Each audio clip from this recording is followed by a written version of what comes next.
자, 우리 민수기 26장 51절인가요? 거기에 보면 이스라엘 백성들을 계수했는데, 이제 또다시 계수했는데, 총 인구가 얼마였냐면 60만 1,730명. 거의 1차 계수 때와 별 다름이 없습니다. 이렇게 되었다라는 건 기적이라고 말씀을 드렸어요.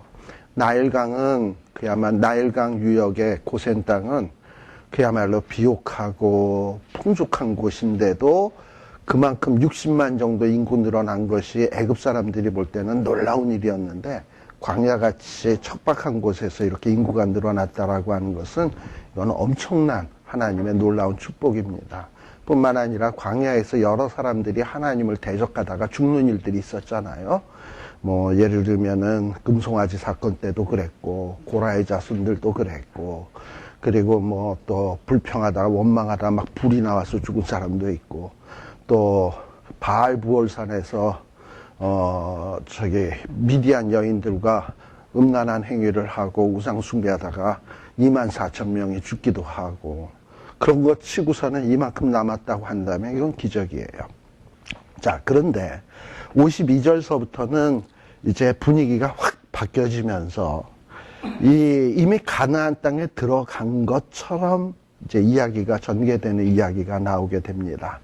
어떻게 보면 가나안 땅에 지금 살고 있는 원주민들은 자기 땅을 내줄 생각도 안 하고 있는데, 이스라엘 백성들은 이미 이 땅을 얻은 것처럼, 그래서 믿음은 바라는 것들의 실상이요 보이지 않는 것들의 증거인데, 이미 땅을 얻은 것처럼 생각을 하고 땅을 얻었을 때 어떻게 할 것인가 하는 문제가 이미 거론되기 시작을 합니다. 자, 땅을 이제 이미 정복한 걸로 기정사실화하고 땅을 나눌 때 어떻게 나눌 것인가 몇 가지 원칙이 있었어요. 사람이 많은 지파에게는 기업을 많이 주고, 54절 사람이 적은 지파에는 적게 주고, 그리고 이제 어떤 기업을 받으면 또 각 가족별로 땅을 나누게 돼 있잖아요. 그럴 때 좋은 땅, 나쁜 땅이 있을 때 잘못하면 분쟁 생기기 쉬우니까 제비를 뽑아서 그 조상의 지파의 이름을 따라서 얻어라. 이것은 뭔가 공동체가 재산 문제로 인해서 분열되지 않도록 하기 위함입니다. 공동체가 재산 문제로 분열되게 되면 가나안 땅에 있는 그 가나안 7족속 원주민과 싸워보기도 전에 지들끼리 싸우다가 자중질환을 일으켜서 멸망하게 되거든요. 그래서 땅을 나눌 때는 제비 뽑아서, 그리고 이 인구 계수를 할 때 레위인은 계수가 되지 않았거든요. 이 레위인이 계수되지 않은 이유는 레위인은 하나님의 성소에서 일할 사람들이에요. 그래서 특별히 여기 57절에서부터 레위인의 계수에서 중심적으로 포커스를 맞추는 것은 제사장 지파에게 특별히 포커스를 맞춥니다. 27절에서 61절까지 보게 되면, 자, 그래서 이렇게 제사장 지파를 또 계수를 하고, 그리고 그 다음에 이제 마지막 부분에 보면 우리에게 좀 눈여겨볼 부분이 뭐냐 하면은 64절에 보시게 되면 모세와 제사장 아론이 시내 광야에서 계수한 이스라엘 자손은 한 사람도 들이지 못하였으니, 즉 무슨 얘기냐, 하나님이 약속하신 대로 이루어졌다라는 거예요. 뭐 어떻게 보면 이 약속은 참 슬픈 약속이죠. 너희들 가나안 땅에 들어가지 못하고 광야에서 죽는다. 하나님이 그렇게 말씀하신 것은 참 좋은 얘기는 아니지만, 어쨌든 하나님은 말씀을 허투루 하시는 분이 아니에요. 무서운 얘기지만 말씀을 하셨으면 그대로 이루어지는 하나님이십니다. 뭐 우리가 하나님께서 이전에는 물로 심판을 했지만 이후에는 불로 심판할 것이다. 땅이 녹고 체질이 녹아지는 것처럼 될 것이다.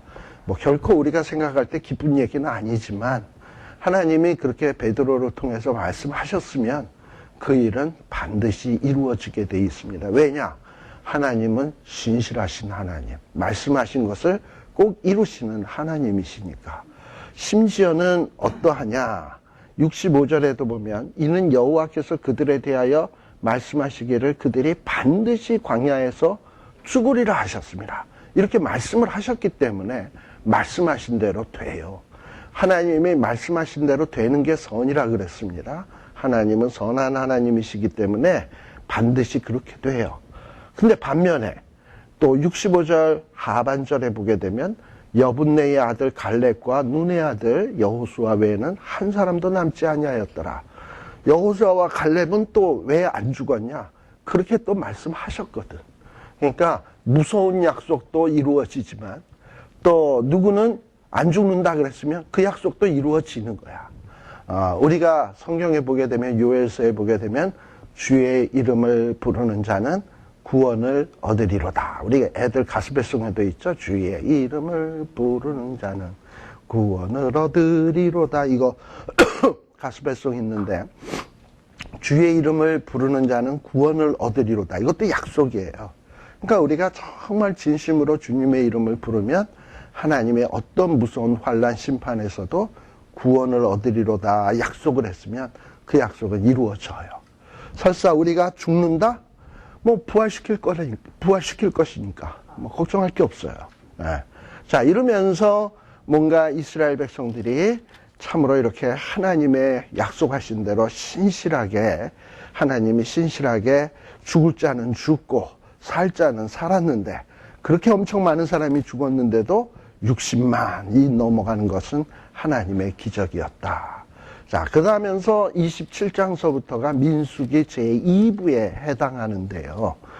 이 민수기 2부는 또 역시 땅을 정복한 것을 기정사실화하고 이야기가 전개가 됩니다. 민수기 27장 1절에서부터 쭉 보게 되면 1절서부터 11절까지가 슬로브와 딸들의 이야기입니다. 그런데 민수기 제일 마지막 장 36장에 보게 되면 36장 또 보게 되면은 애도 보게 되면 슬로브앗의 딸들에 대한 이야기가 또 나와요. 출애굽기 36장 6절에서부터 보면 슬로브앗 딸들에게 대한 여호와의 명이 이러하니라 이러면서 슬로브앗 딸들에 대한 이야기가 끝까지 쭉 이렇게 나오고 있습니다. 이걸 보면 민수기 2부는 슬로브앗의 딸들의 이야기에서 시작해서 슬로브앗 딸들의 이야기로 뚜껑을 덮는구나. 이쪽 뚜껑 슬로브앗 딸들의 이야기로 첫 뚜껑을 열고 마지막 뚜껑 슬로브앗 딸들의 이야기로 꽝 닫는 식의 구조로 민수기 후반부가 그렇게 기록되어 있습니다. 자, 근데 이 슬로브앗의 딸들은 요셉 지파, 특별히 요셉 지파의 장남인 므낫세의 후손들이에요. 므낫세의 후손들인데 요셉이 므낫세를 낳고 므낫세가 마길을 낳고 27장 1절에 보면 마길이 그러니까 한 3대쯤 되는 거죠. 요셉에서부터 요셉, 므낫세, 마길, 그 다음에 길르앗이 4대, 길르앗이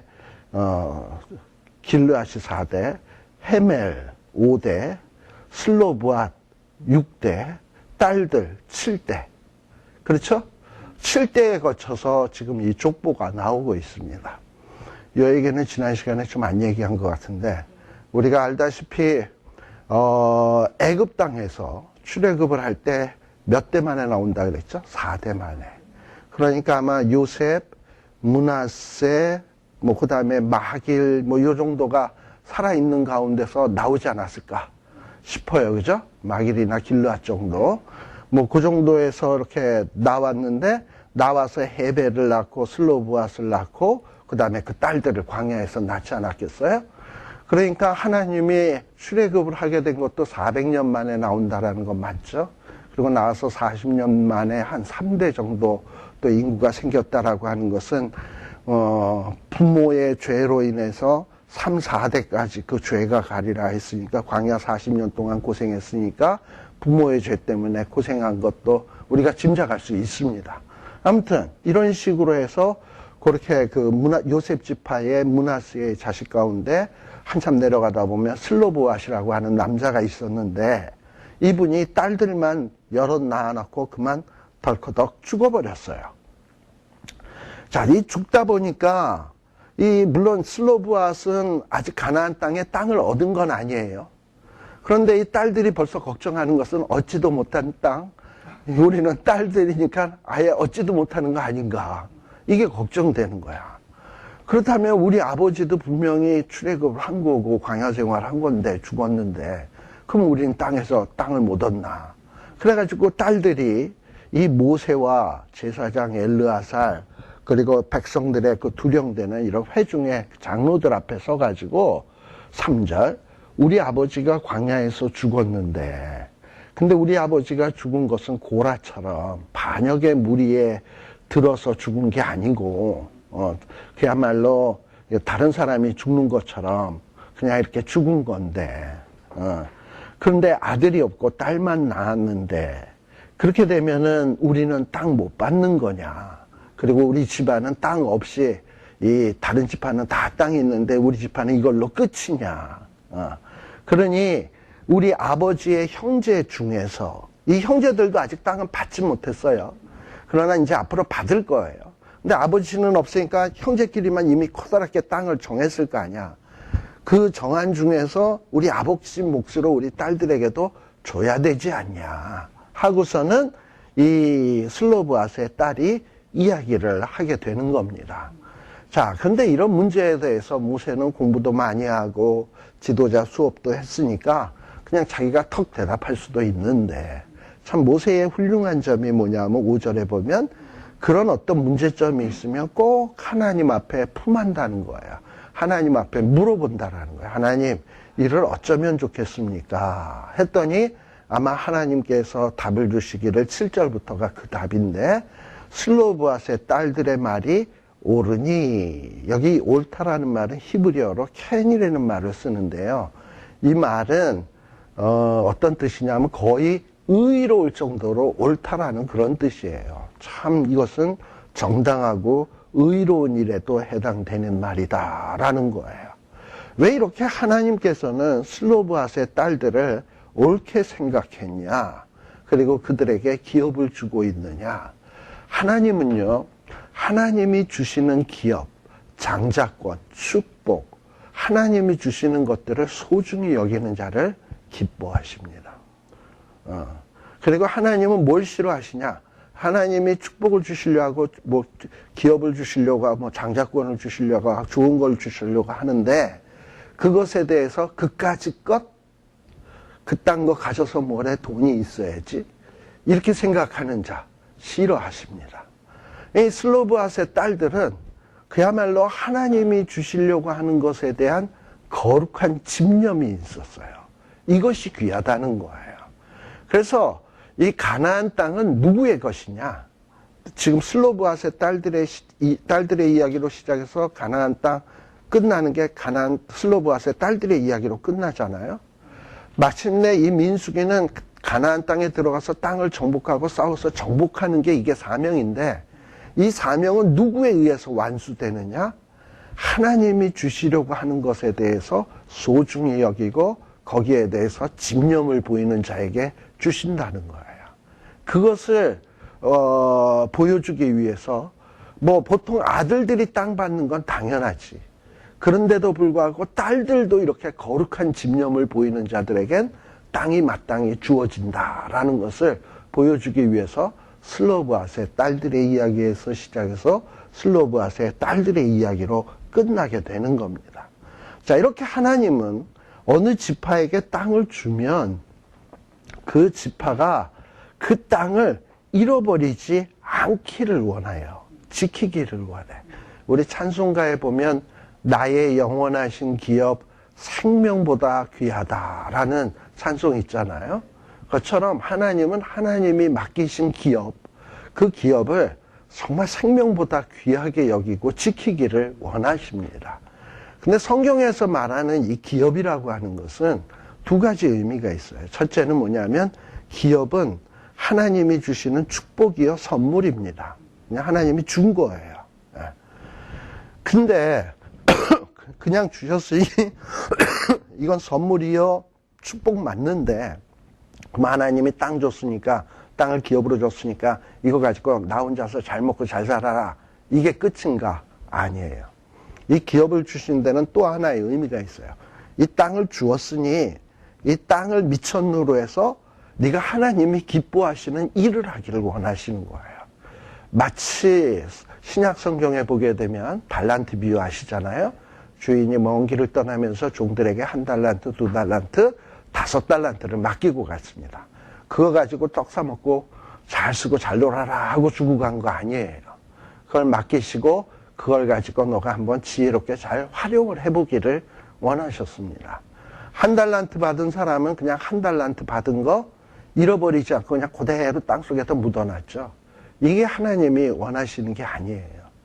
2개, 5개 가진 사람처럼 뭔가 활용해서 더 많은 것을 남기고 더 많은 열매를 거두기를 하나님이 기뻐하시는 거예요. 그러니까 하나님께서 가나안 땅을 주신 것은 그 가나안 땅을 베이스 캠프로 해서 유대와 사마리아와 땅끝까지 이르러서 이 복음의 증인되기를 원하시는 것이 하나님이 땅과 기업을 주신 의미입니다. 이건 오늘날 우리에게도 똑같아요. 하나님이 우리에게 먹을 거 주시고 입을 거 주시고 건강 주시고 가족 주시고 교회 주시고 우리에게 주신 것들이 참 많아요. 근데 이거 가지고 나 혼자서 잘 먹고 잘 살고 즐겁게 살다가 하나님의 축복 누리고 살다가 그냥 오라고 천국 오라고 우리에게 그런 거 주셨냐? 아니에요. 우리에게는 거룩한 사명이 있어요. 내게 주신 것 가지고 이것을 기초로 해서 하나님이 기뻐하시는 일을 하고 또 이 땅에 복음으로 정복하고 악의 세력과 싸워서 승리하고 그래서 거룩한 나라 하나님의 나라를 이루는데 한 부분을 우리가 담당하기를 원하는 거예요. 근데 이 한 부분을 담당하는 데 있어서 우리 건축물에서도 벽돌이 있고 부품이 다 있으면 부품 뭐 하나만 빠져도 그거 병신되는 거 아닙니까? 그것처럼 우리는 어떤 공동체의 한 부분의 부품이거든요. 근데 하나님이 내게 주신 기업이 요만큼이야. 근데 요만큼을 활용을 못하게 되면 그거 전체를 망가뜨리는 결과가 오는 거예요. 그러니까 내게 주신 기업을 우리는 죽도록 맡은 자에게 구할 것은 뭐냐면 충성이에요. 그러니까 슬로브와 딸들도 지금 여기서 슬로브와 딸들을 귀히 여기는 것은 하나님이 주시는 축복인데 기업인데 우리가 이게 없어져서 가문에서 끊기면 되겠냐. 우리가 기업을 담당하지 못한 자로서 이런 정말 오명을 뒤집어 써서야 되겠냐. 우리에게라도 달라. 우리가 감당하겠다. 이러고 지금 나서는 것을 하나님이 기뻐하시는 겁니다. 그래서 우리가 정말 한평생 사는 동안 이런 생각을 한번 제가 그 나성 한인교회에서 우리 이제 지난주까지 설교하고 이제 스탑을 했거든요. 그리고서는 이제 마지막으로 장로님들하고 인사하면서 이런 얘기를 했어요. 제가 지금이 2015년이죠. 2015년. 아마 뭐 장로님들이 2015년에서 시작해서 나성 한인교회는 10년밖에 못해요. 지금 막 장로님이 됐다 하더라도. 그러면은 뭐 대부분 이미 장로님 되니까 10년도 이제 앞으로 못할 건데 5년에서부터 10년도 못할 건데 이 기간은 다시 한번 우리에게 돌아오지 않습니다.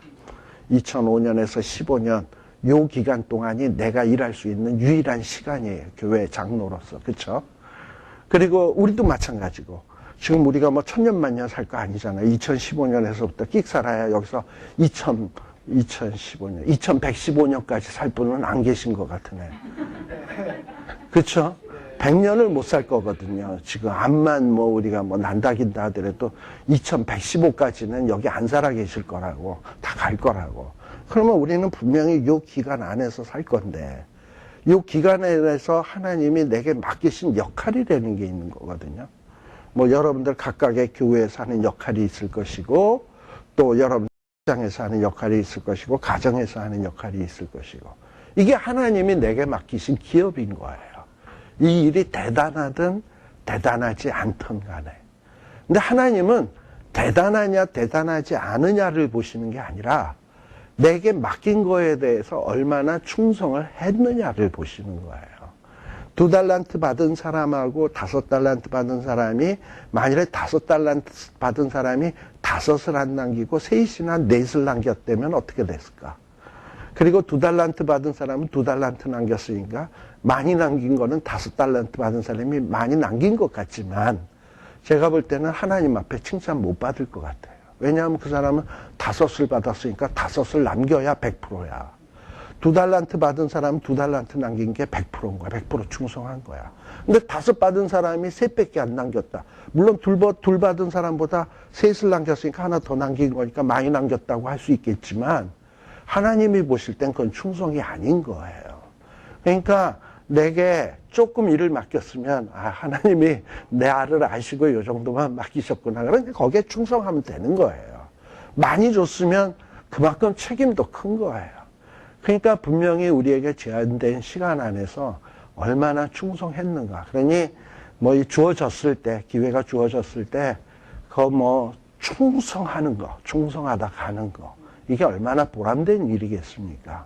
그래서 장로님들한테 그렇게 부탁을 했죠. 여러분들이 이제 10년 동안 한 일에 의해서 아마 나중에 하늘나라에서 평가를 받을 텐데, 장로로서 정말 부끄럽게 장로 생활하다가 하나님 앞에 설 거냐?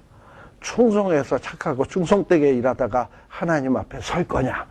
한번 잘 생각해 보시고 열심히 하시라고 이렇게 마지막 권면을 해드렸거든요. 자, 그런데 아무튼 우리도 마찬가지인 거예요. 예. 자, 그래서 이렇게 이 슬로브아 딸들이 이렇게 축복받은 이유는 그런 데 있다라는 것을 특별히 기억을 하십시오.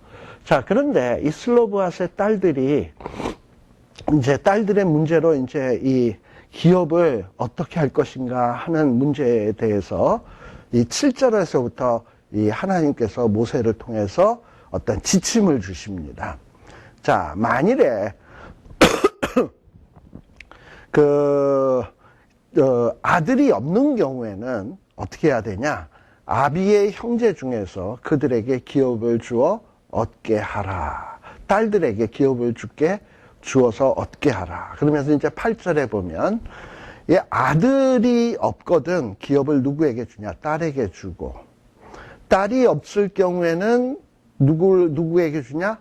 그 딸의 아버지의 형제에게 주고, 그 아버지의 형제에게도 없을 때는 아버지의 형제에게 줄 것이고, 뭐 이런 식으로 주라는 거예요. 아버지의 형제는 호구 할아버지일 거 아니야. 이건 뭐 기업을 지켜봐야 얼마나 지키겠어. 그렇죠? 그러니까 순서가 이래요. 기업은 아들에게 주고, 아들이 없으면 딸에게 주고, 딸이 없으면 아버지의 형제 중에서 주고, 이건 이제 좀 덜 살겠죠.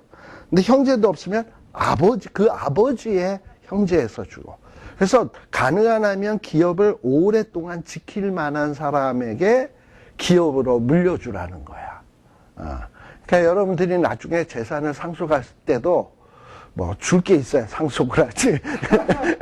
뭐 아무튼 줄 게 있다면 이것을 줬을 때 오랫동안 지키면서, 근데 오랫동안 지키는 게 능사가 아니에요. 기업은 아까 지키는 것도 능사지만 그걸 하나님 나라를 위해서 귀히 쓸 자 있죠. 그 귀히 쓸 자, 오랫동안 귀히 쓰면서 하나님 앞에 영광 돌리는데 사용할 수 있는 놈에게 많이 줘야 돼. 그쵸? 그리고 만약에 그것도 없으면 그 다음 정 없으면 뭐 교회에다 도네이션을 한다든지 뭐 이제 이런 식으로 가야지 뭐 어떡하겠어. 그래서 어떤 재산을 어떻게 남길 것인가 하는 지침이 주어지게 됐어요. 11절에 보게 되면.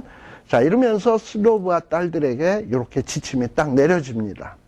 자, 그 다음에 이제 이 슬로브아스의 딸들의 이야기는 그러니까 가나안 정복을 기정사실화하고 주어지는 이야기입니다. 또 12절서부터 보게 되면 하나님이 모세에게 이제 마지막으로 모세를 어디로 데리고 가냐? 아비림산. 이 아비림이라는 거는 뭐냐면, 우리가 한국에 보면 태백 산맥이 있잖아요. 거기 보면 태백 산맥에 보면 설악산도 있고, 오대산도 있고, 산들이 이렇게 봉우리들이 쭉 있잖아요. 아비림이라는 건 산맥 이름이에요. 아비림 산맥이고, 그래서 아비림 산맥 위로 올라가가지고, 이 모세에게 가나안 땅을 보여주는 거예요. 가나안 땅을 보여주는 거예요. 뭐 가나안 땅에 들어가지도 못할 사람에게 누구 약 올리는 거야? 이러고서는 이걸 보여주긴 왜 보여줘? 이러고서는 뭐 이런 거 있잖아요. 누가 이렇게 어렸을 때 보면 맛있는 거 있으면 나 이거 있다 하고서 보여주고 줄 것도 아니면서 괜히 자랑하고 그러서 자기만 낼름 먹고 이러면 되게 얄밉잖아. 근데 하나님이 이렇게 보여주시는 것은 모세에게 약 올리려고 그러는 게 아니에요.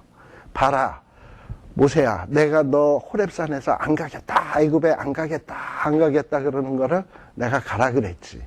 그리고 너는 과연 출애굽을 해낼 수 있을까 이런 거에 대해서 의심을 했을 텐데, 봐라, 이제 가나안 땅까지 와서 이 땅을 이제 주려고 문턱까지 데리고 오지 않았냐 하면서 하나님이 모세에게 내가 얼마나 약속에 신실하신 하나님인가, 너한테 약속한 것을 얼마나 신실하게 지켰는가 하는 것을 눈앞에서 확인시켜주는 의미에서 이 땅을 보여주시는 것이지, 모세를 약 올리려고 하는 것이 절대 아닙니다. 자, 그러면서 또 하나, 모세에게 하나님은 한번 말씀하신 게 반드시 이루어진다 그랬죠. 자, 이렇게 가나안 땅에 오긴 왔지만 내가 너에게 얘기한 것처럼, 너 형이 죽은 것처럼 너도 죽는다. 왜냐? 14절에 보게 되면 너가 뭐냐면 회중이 물이 없어서 막 그럴 때 하나님의 명령을 거역하고 하나님은 명하라 그랬는데 너는 반석을 2번이나 두들겨 패서 명을 거역하고 그 물가에서 나의 거룩함을 그들의 목전에 나타내지 아니하였다. 이거 기억하시죠? 하나님은 불평 원망하는 자들에게도 물을 주시려는, 악으로 대하는 자에게도 선으로 베푸시는 하나님인 것을 이 모세가 드러내야 되는데, 그게 뭐냐면 하나님의 거룩함을 드러내는 거예요. 세상의 우상들은 우상들에게 아부하는 자에게는 뭐 우상들이 복 주는 것도 아니지만 아부를 해야지만 뭘 얻어낼 수 있는데, 하나님은 뭐냐면 불평하고 원망하는데도 선으로 대하시는 하나님, 이방신과는 구별된 하나님, 거룩한 하나님인 것을 모세가 드러내야 되는데, 그냥 백성들이 혈기낸다고 지도 혈기내면서 하나님의 영광을 드러내고 거룩함을 드러내야 되는데 그렇게 하지 않았기 때문에, 그것이 뭐냐면 결국은 믿음 부족이라고 얘기했죠. 그랬기 때문에 너가 어디에 못 들어가냐, 가나안 땅에 못 들어간다. 근데 그때 그 물은 무슨 물이라고 되어 있냐면 신광야 가데스의 무리바 물이다 라고 되어 있습니다. 아마도 여러분들이 출애굽기 20장에 보게 되면 거기도 보면 무리바라고 하는 게 또 나올 거예요.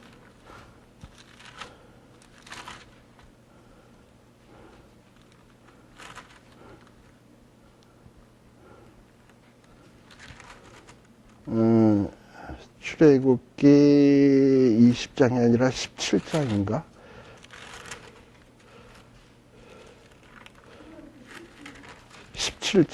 17장. 예. 17장에 보시게 되면, 거기에도 보게 되면은 17장 7절에 보면 그곳 이름을 마사 또는 무리바라라고 불렀지요. 예. 그러니까는 여기는 지금 출애굽기 17장에 나오는 건 언제 발생된 거냐면, 이스라엘 백성들이 애굽 땅에서 나와서 이 시내산으로 가던 도중에, 그러니까 애굽 땅에서 나와서 시내산 율법 받으러 가는 도중에 3개월 동안에 발생된 사건이고요. 그 다음에 지금 요 민수기 27장에 나오는 무리바는 뭐냐면은 이제 이스라엘 백성들이 38년이 다 끝나서, 그리고 가나안 문턱에 이르러서 가나안으로 가는 데 있어서 시내산은 떠난 일은 벌써 오래고, 그리고 가나안 땅에 거의 도착한 지점에서 또 일어난 일인데, 여기도 무리바라고 돼 있단 말이야. 그러니까는 무리바가, 이게 무리바라고 하는 지명이 두 군데야. 왜냐하면 시내산 가는 도중에도 무리바 있었고, 지금 가나안 들어가는 문턱에도 무리바가 있었으니까, 이게 무슨 지명이 한 이름에 두 곳인가, 이렇게 생각하기가 쉬운데 그렇지가 않고요. 이 무리바라는 말 뜻이 뭐냐면 다툼이라는 뜻이에요. 그러니까는 지금 하나는 르비딤에서 벌어진 일이고, 출애굽 가는 도중에 벌어진 무리바는 르비딤이라는 곳에서 이런 물 때문에 다툼이 일어난 것이고, 지금 여기서는 뭐냐 하면은 여기는 거의 가데스 바네아 이 광야에서 가나안 땅 가는 지점이거든요. 여기에서 가데스 물가 여기에서 또 다툼이 일어났기 때문에 그 이름을 뭐라 그랬냐면 무리바라고 얘기를 한 거예요. 그러니까 무리바라고 하는 말은 이것은 장소의 이름이 아니라 그 장소에서 다툼이 일어났기 때문이다 라고 얘기하는 거예요.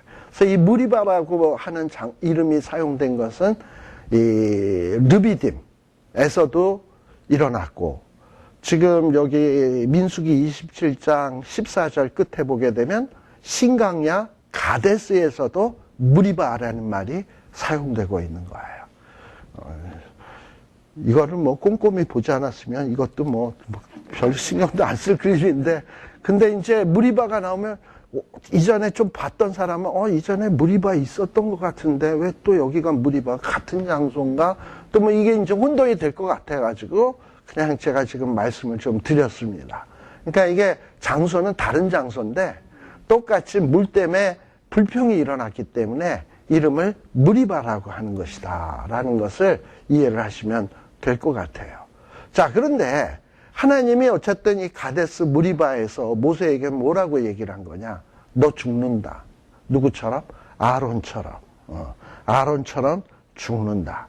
근데요, 이 이스라엘 사람들은요, 이 내세관이 어떤 게 있었냐면 13절에 보면 내 형 아론이 어떻게 한 것 같이?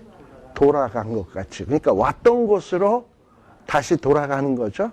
우리말도 참 돌아가셨다 그러잖아. 그러니까는 그게 맞는 것 같아. 왔던 곳으로 가는 것. 근데 왔던 곳으로 가면 거기에 누구도 있냐 하면 조상들도 있대. 그러니까는 이 이스라엘 백성들의 이 죽은 뒤의 생각은 뭐냐면 자기가 왔던 곳으로 돌아가는데 조상도 왔던 곳으로 돌아가니까 내가 돌아가게 되면 거기서 누굴 만나냐? 내 조상들을 다 만난다는 거야. 이게 이스라엘 백성들의 하나의 내세관이에요. 그래서 모세도 돌아가게 되면 아론도 만나고 아버지 아므람도 만나고 다 만나게 될 거라는 거예요. 그래서 너도 이제 돌아간다. 그런 면에서 죽음이 꼭 이것은 저주요 뭐 하나님의 무서운 심판이라고 보지 않아요. 믿는 사람들의 죽음은 돌아가는 것이고 조상들에게 가는 것이지.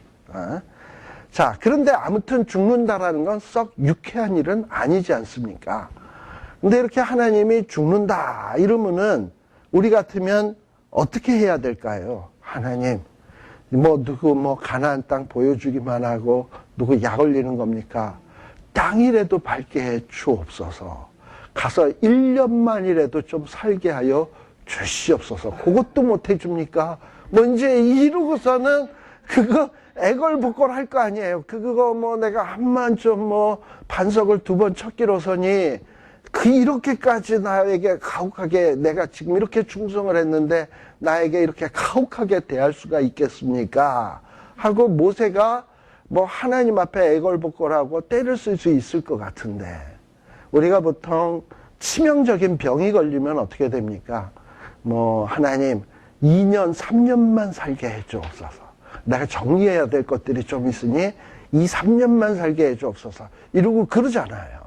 그러니까 죽는다 그러면은 다들 뭔가 조금만 더 살았으면 하는 것이 최고의 소원인데, 참 모세의 모습을 보면 좀 놀랍다라는 생각이 드는 것이, 자, 분명히 14절까지 얘기는 무슨 얘기입니까? 모세 너 죽는다 이거예요. 그러면 모세가 거기에 대해서 반응할 때의 기도는 1년만 더 플리즈 이렇게 나와야 되는 거 아니겠습니까? 답이? 네.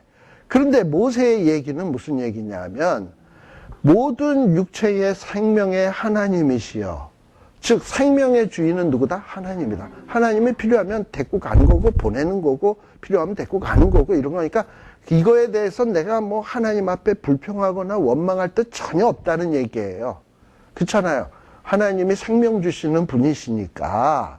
근데 모세에게 원하는 게 뭐냐면 프레이즈 원이어 뭐가 아니라, 모세의 소원은 뭐냐면 원컨대 내가 죽으면 이 백성 누가 인도하냐 이거지.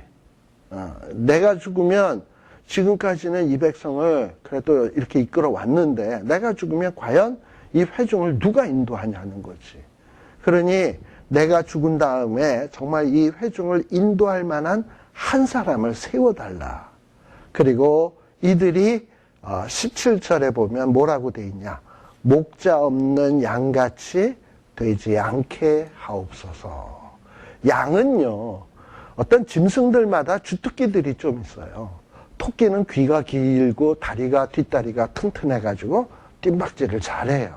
그래서 자기의 생명을 보존하는 하나의 특별한 능력이 있습니다.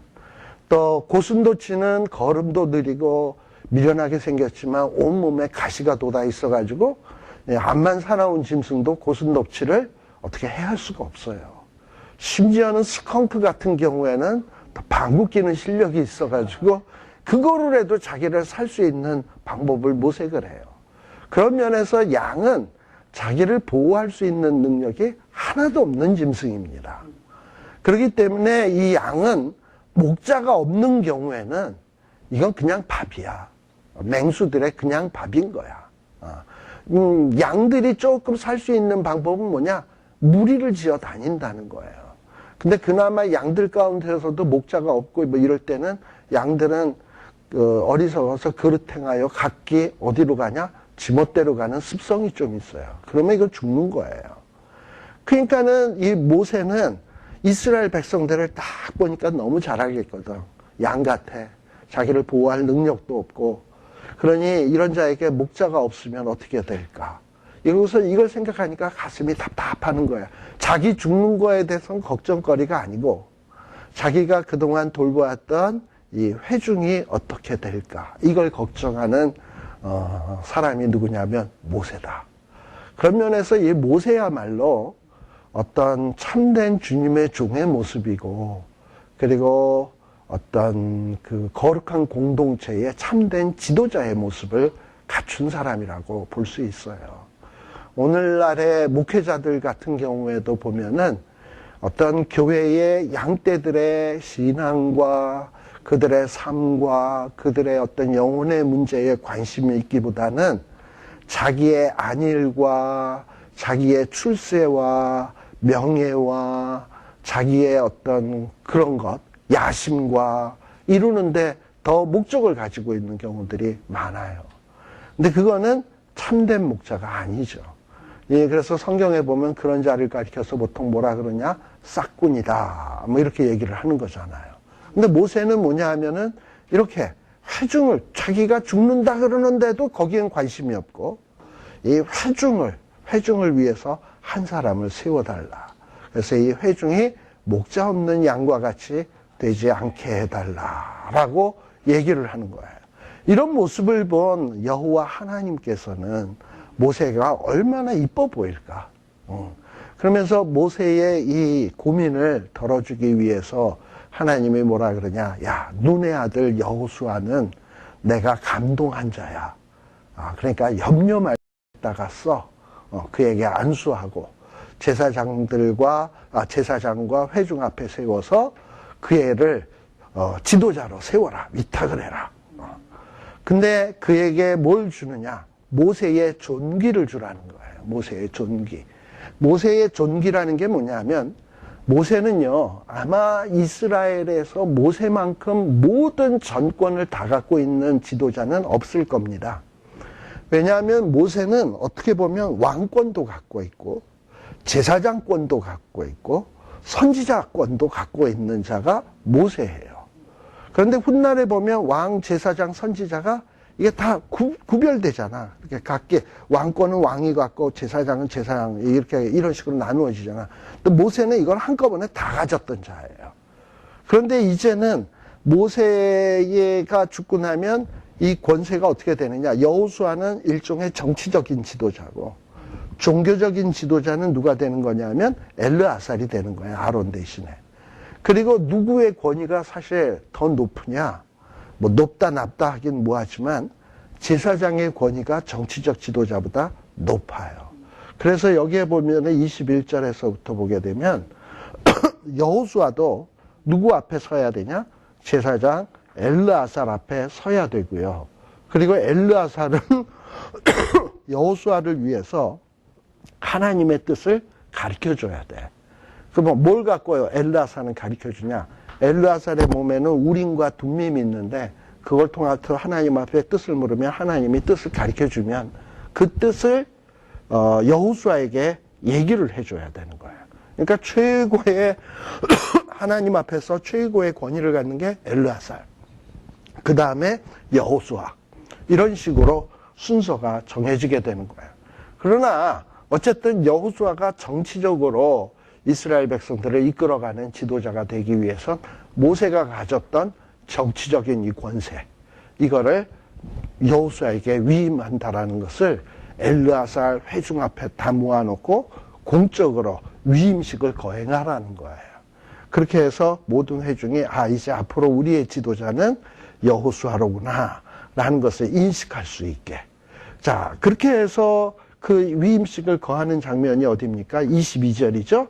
22절에 보게 되면 하나님께서 명하신 대로 여호수아를 데려다가 제사장 엘르아살과 온 회중 앞에 세우고 그에게 안수하여 위탁하되 여호와께서 자기의 명하신 대로 하였더라.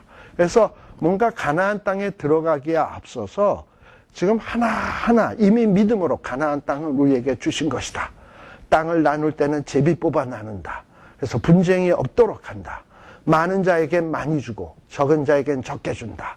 그래서 최소한의 분쟁을 적도록 하고, 그리고 가나안 땅에 아들이 없는 경우에게는 어떻게 하냐? 딸들에게도 주어서 어느 집하든지 그 기업을, 하나님이 주신 기업을 잃어버리지 않도록 한다. 뭐 이런 식으로 지침이 따다닥 주어지는 거예요. 자, 그런데 가나안 땅에 들어가면 모세는 죽는데 그것도 염려하지 마라. 하나님이 눈의 아들에게 이미 성령의 감동을 했다. 하나님은 미리미리 준비하셨다. 그러니 그를 이 차기 지도자로 삼아라. 이러면서 이제 가나안 땅으로 전진해 나가는 거예요. 자, 그럼 가나안 땅으로 전진해 나가면 28장서부터는 뭐가 나와야 되냐 하면은 싸움하는 법이 나와야 될 것 같아요. 그런데 싸움하는 법이 나오질 않아요. 보게 되면 우리들이 그 딱 28장 우리 잠시 쉬었다 갈까요? 네, 잠시 쉬었다 가겠습니다.